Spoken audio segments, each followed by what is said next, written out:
السلام عليكم حبايبي الغاليين، يا رب تكونوا كده بصحة وبألف خير. هنعمل النهاردة قرص طرية فلاحي جميلة قوي. هنعملها بطريقة اقتصادية وسهلة جدا، وهنعمل منها اللي محشي عجوة وكمان منها السادة. وهقولك بقى على كل خطواتها اللي تطلعها معاكي بالجمال اللي انت شايفاه ده. طرية قوي وهشة كده وعاملة زي القطن، وطعمها وريحتها بصراحة يجننوا. قرص ناعمة ودايبة وبتنجح معاكي من أول مرة. اعمليها بقى للفطار أو للعشاء، يعني غيري عن الفطار التقليدي بتاع كل يوم.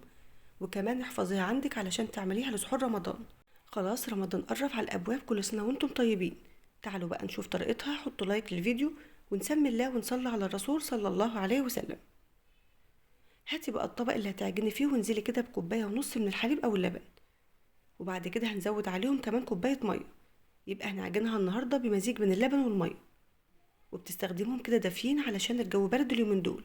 يعني اما بقى لو بتعمليها كده في الصيف استخدميهم بدرجه حراره الغرفه عادي. كان مقدارهم بالميزان 550 جرام. وضفت عليهم نص كوباية من السكر كان وزنهم 100 جرام. كمية السكر دي يا جماعة مش كتيرة ولا حاجة، يا دوب مظبوطة جدا. ولو برضو حابين تقللوا عن كده أو تزودوا فبراحتكم.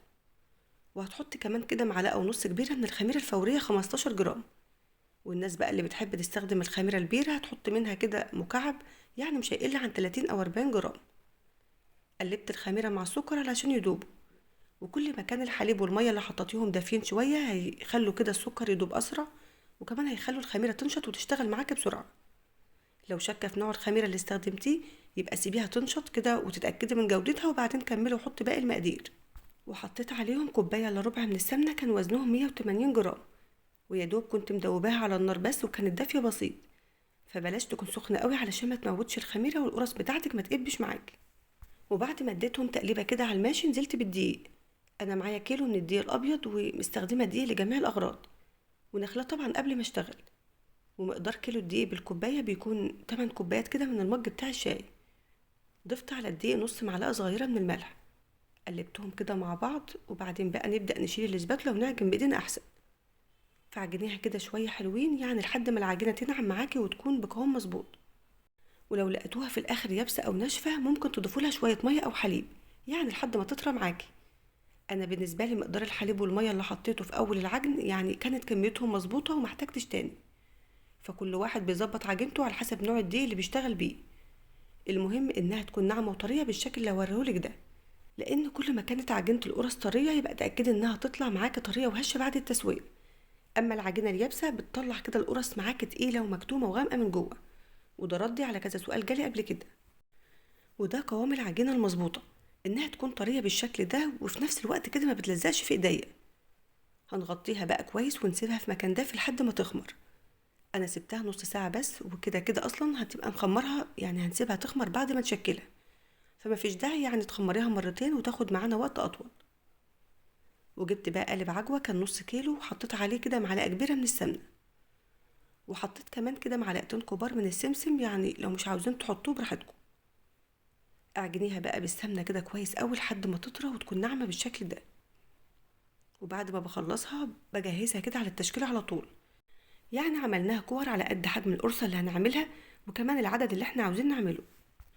ورجعت بقى للعجينه، كانت خمرت نص تخمير زي ما قلت لكم. واننا هنخمرها خمر كامل بعد التشكيل افضل. شلت بقى الغطا من عليها وهنبدأ بقى نقسمها ونعملها كور صغيرة. والحجم طبعا اللي انت عاوزاه اعمليه، يعني سواء كانت كبيرة او صغيرة مش هتفرق.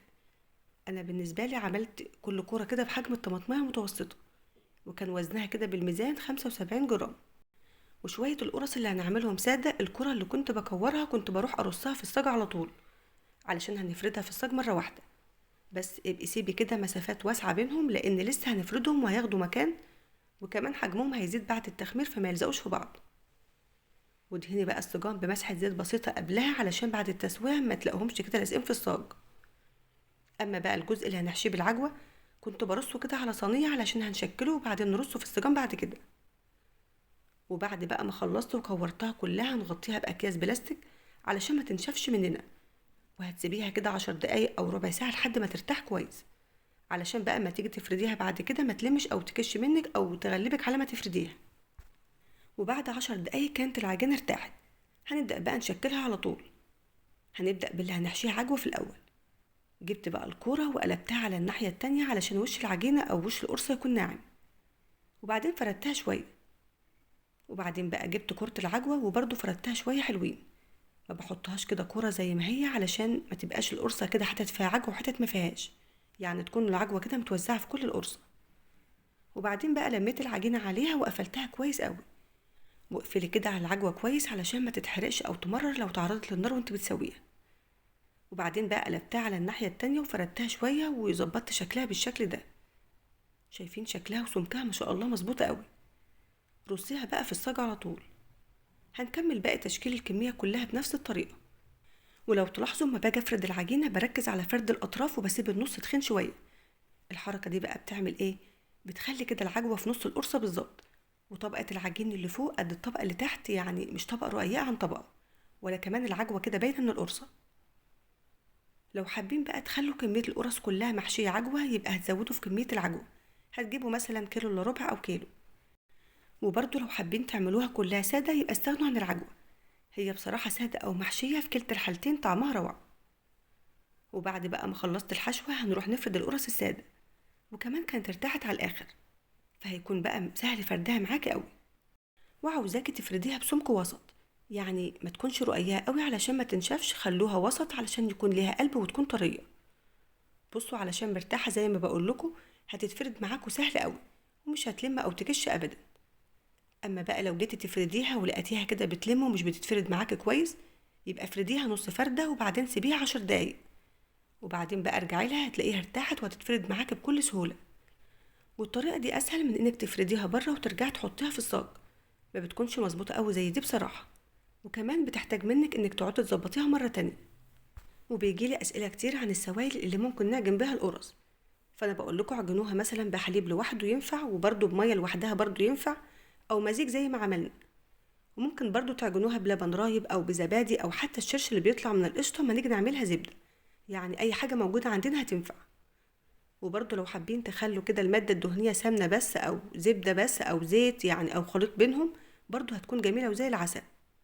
وبعد ما خلصت تشكيلها سبتها لحد ما خمرت، وبعد بقى ما خمرت هعمل لها شكل حلو قوي، يعني هعمل لها خطوط عكس بعضها هتديكي شكل جميل قوي، يعني قريب كده لشكل خبز التميس التركي اللي بيعملوه الاتراك. لو مش حابين تعملوها بالشكل ده ممكن تسيبوها ساده براحتكم. فبتجيبوا مثلا اي سكرابر او بظهر سكينه او باي حاجه وبتعملوها بالشكل ده، وبنعملها الشكل ده بعد ما تكون خمرت علشان الشكل ما يروحش بنت بتسويها او وقت ما بتكون بتخمر. اما لو عملت الخطوط دي بعد التشكيل على طول، على ما تخمر هتلاقوا اغلب الخطوط دي راحت ومسحت.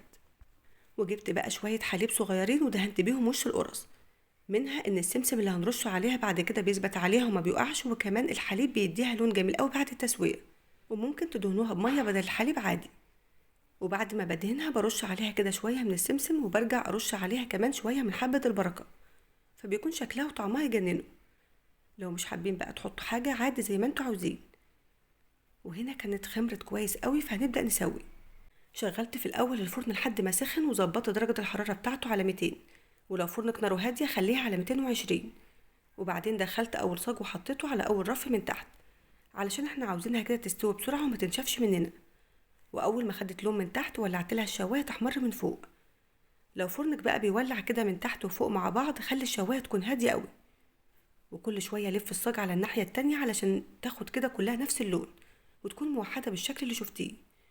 هي بتاخد تسويه حوالي من 12 ل 15 دقيقه، فما تغيبوهاش قوي في الفرن علشان ما تنشفش منكم. وبعد بقى ما تطلعوها من الفرن غطوها كده باي حاجه وسيبوها 10 دقايق، هتكون طريه قوي وعامله زي الملبن. شايفين ما شاء الله القرص جميله ازاي، وكمان تسويتها مظبوطه على الاخر، واخده لون حلو قوي من تحت زي من فوق روعه، وكمان شايفين قد ايه طريه زي الملبن، هشه قوي قطنيه وخفيفه جدا جدا. وكمان القرص المحشيه عجوه، العجوه هتلاقوها متوزعه كده في كل القرصه، وكمان طريه كده بدرجه مش معقوله. وريحتها يا جماعه قلب البيت حرفيا. دفي بقى بيتك واعملي لهم احلى قرص واملي بيتك كله خير وبركه، يعني من اقل كميه شويه دقيق حتى لو نص كيلو، مع ان اشك انك تعملي من القرص الجميله دي نص كيلو بس. وما تكوني بقى عامله كميه كبيره منها وهتاكلي منها جزء والباقي هتخزنيه، سيبيها بقى تبرد خالص، وبعدين حطيها في اطباق زي دي او في اكياس تلاجة واقفلي عليها كويس قوي ودخليها الفريزر، وتخرجي منها وقت ما تكوني عاوزه تاكلي منها وبالف هنا. وكده خلاص وصفه النهارده خلصت، يا رب يكون الفيديو عجبك. ما تنسيش بقى تعملي لايك للفيديو وتشتركي في القناه لو لسه اول مره تشوفيها. اشوفكم على خير في الفيديو اللي جاي، والسلام عليكم.